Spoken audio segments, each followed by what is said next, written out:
Many thanks to our friends on the 5. Welcome to Hannity. We are live tonight until midnight, and this is a Fox News alert. The former FBI Director James Comey's testimony is a huge victory for Donald Trump today and a massive defeat for the Democrats and, of course, the propaganda media. Now, there are also some legal experts who say tonight James Comey may have broken the law. Jay Sekulow will weigh in later in the show tonight. Also, Donald Trump Jr., Laura Ingraham, Greg Jarrett, Geraldo Rivera, Ari Fleischer, Sarah Carter, John Solomon all join us. But first, the truth and the biggest takeaways from today's congressional hearing. This is information you will not get anywhere else in the media. It's important, and it's tonight's opening monologue.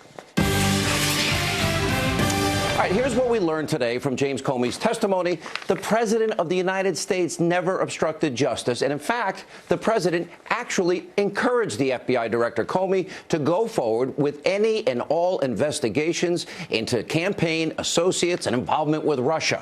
Now, James Comey confirmed several times that the president and the White House did not, let me say again, did not ask him to stop the Russia investigation.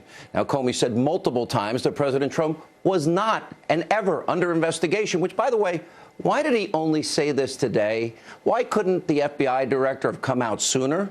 We'll answer that question tonight. Now, we also learned that James Comey selectively was leaking information to try and damage the president. What so-called champion of law and justice would ever do that to the president of the United States? Of course, to destroy Trump. Media and Democrats, they were all proven to be completely wrong about their Russia collusion theories, and they were exposed today to be lying to you, the American people, for almost 10 months. And the biggest news today was the indictment of the Obama administration and former Attorney General Loretta Lynch. Comey admitted that Lynch successfully was able to pressure him into toning down his own language when speaking publicly about Hillary Clinton's email investigation. Wow. We're going to do a deep dive into that also tonight. But I want to go back to several things I said about James Comey right here on this program on May the 9th. That was the night that he got fired. And the reason that it's so necessary to do this is you cannot look at today's testimony, as some in the media are, in this little itsy-bitsy bubble. All of Comey's past actions are relevant. Equal justice under the law. It matters. Now, Comey, this is the important part. He failed you, the American people, at every single turn. He disrespected our Constitution. He didn't care about equal application of the rule of law. He created a two-tier justice system, one for Hillary and Bill Clinton and one for the rest of America, by ignoring the many, many crimes we know she committed. For example, remember when Comey laid out everything that was found on Hillary Clinton's private email server that she stuffed in a mom-and-pop shop bathroom closet that had top secret, classified, and even special access program information on it. Take a look at this. There is evidence that they were extremely careless in their handling of very sensitive, highly classified information. 7 email chains concern matters that were classified at the top secret special access program at the time they were sent and received. Any reasonable person in Secretary Clinton's position or in the position of those with whom she was corresponding about those matters should have known that an unclassified system was no place for that conversation. None of these emails should have been on any kind of unclassified system. But their presence is especially concerning because all of these emails were housed on unclassified personal servers, not even supported by full-time security staff, like those found at agencies and departments of the United States government, or even with a commercial email service like Gmail. Now, Comey literally explained that Hillary Clinton broke several laws, committed several felonies, but then what? We saw him do what he's done now multiple times. He started to play politics instead of doing his job. Now, for the record, if you or I did a fraction of what Hillary Clinton did, we would tonight be sitting in a jail cell like Christian Saucier. Remember the guy behind bars for a year? He took 6 pictures inside the submarine he was so proud of working in. And then, of course, there's the Clinton Foundation and the pay-to-play scheme and the Uranium One deal. Hillary Clinton gave away 20% of America's uranium. Now, by the way, there's a real Russia scandal. Why didn't Comey bother to investigate or look into any of these things? Now, the answer is simple, and it continues to be exposed. Sadly, James Comey is nothing more than a partisan and a political hack, as I said on the 9th. And by the way, his testimony once again today proved that. Let's start with Comey's motives. From the very beginning, it was very clear that he was seeking revenge and was only out to create smoke and confuse people and confuse the issues around all of this. And Comey admitted that he was bitter and upset about being fired, disgruntled, and being called out by the White House for failing miserably at his job. And then there's this exchange, which shoots down any narrative of obstruction of justice. It's gone. It's finished. Take a look. He said, I hope. Now, like me, you probably did hundreds of cases, maybe thousands of cases, charging people with criminal offenses. And of course, you have knowledge of the thousands of cases out there that where people have been charged. Do you know of any case where a person has been charged for obstruction of justice, or for that matter, any other criminal offense, where they said or thought they hoped for an outcome? You may have taken it as a direction, but that's not what he said. Correct. That's why he said, I hope. Wow. Amazing, right? Now, by the way, we're putting the law up on the side of the screen. And as we noted last night, if Comey thought that there were crimes being committed, he had a legal duty to come forward immediately. But Comey did not do that. Then there's the obvious question everybody's asking. During this conversation with the president that Comey was so apparently troubled by, well, why didn't he just get up and say, Mr. President, I think this is inappropriate. I think this is wrong. Well, watch this exchange. Why didn't you stop and say, Mr. President, this is wrong. I cannot discuss this with you? It's a great question. Maybe if I were stronger, I would have. I was so stunned by the conversation that I just took it in. Maybe if I was stronger? That's his job. And by the way, here's another thing. If he was so concerned about the president and he told the Attorney General, Jeff Sessions, that he didn't want to be left alone in a room with him, then why did Comey continue to take the president's calls after all this had allegedly happened? Now, next, there's this major revelation from Comey. You got to watch this. Pretty amazing. Director Comey, did the president at any time ask you to stop the FBI investigation into Russian involvement in the 2016 U.S. elections? Not to my understanding, no. Did any individual working for this administration, including the Justice Department, ask you to stop the Russian investigation? No. So many lies told to you by the media. Once again, Comey admitting that nobody asked him to stop the Russia investigation.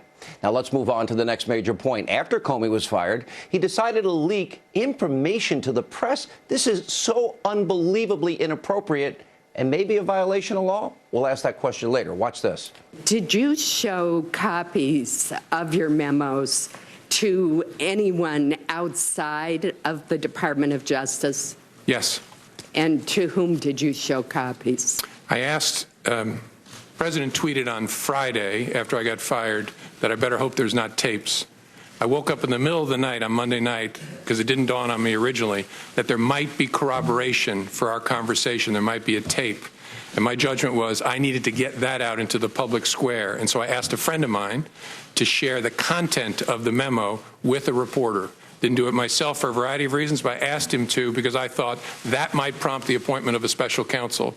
And so I asked a close friend of mine to do it. And was that Mr. Wittes? No. Who was that?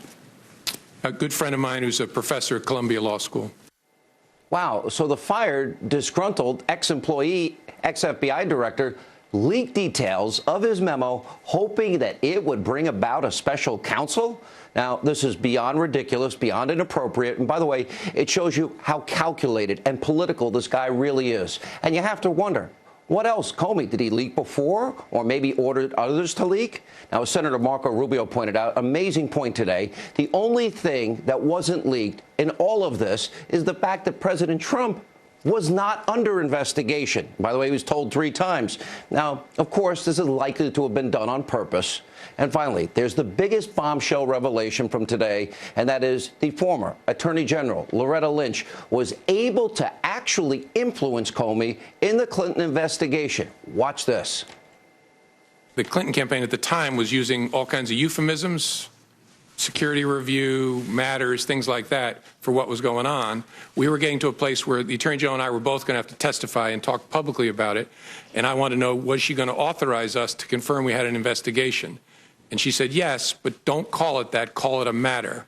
And I said, why would I do that? And she said, just call it a matter. Nah, not an investigation. It's a matter. And add one point here. What about the meeting Bill Clinton and Loretta Lynch had on the tarmac in a private jet? What did they talk about before Loretta Lynch had made her decision?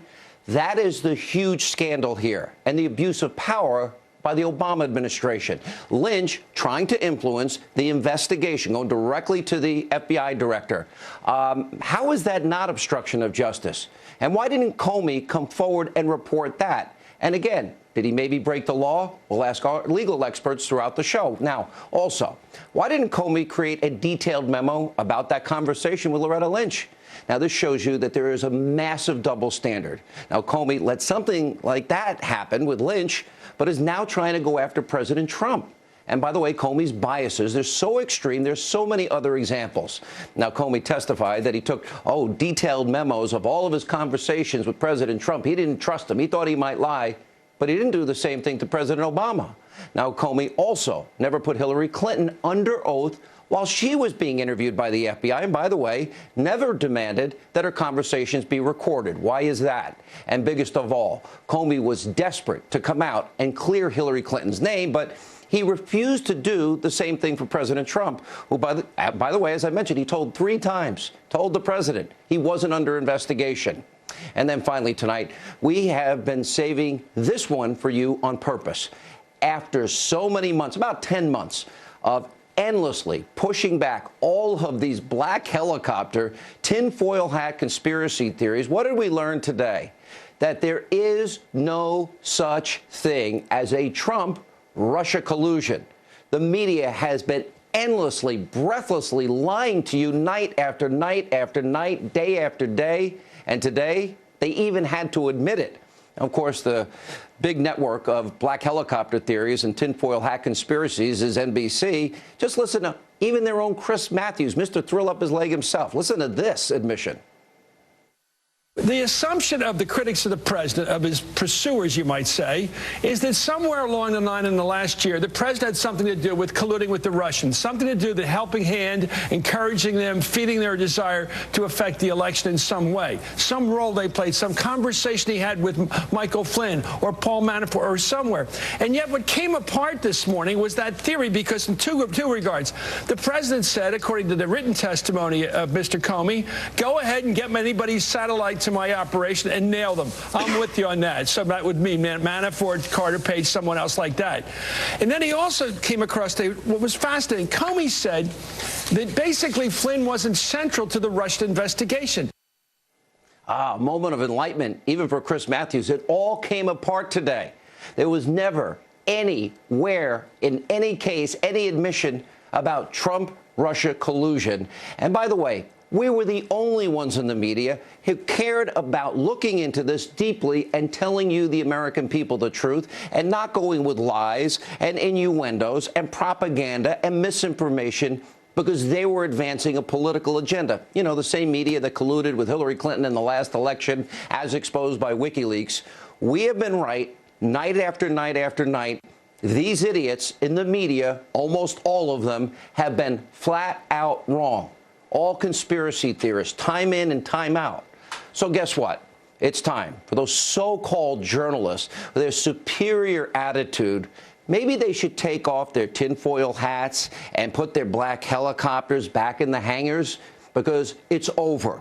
You have been exposed for the liars you are to the American people. And it's sad all that you have been doing all of these months without any evidence. And we've been showing you person after person after person saying no evidence of collusion. And you still kept running with a false narrative.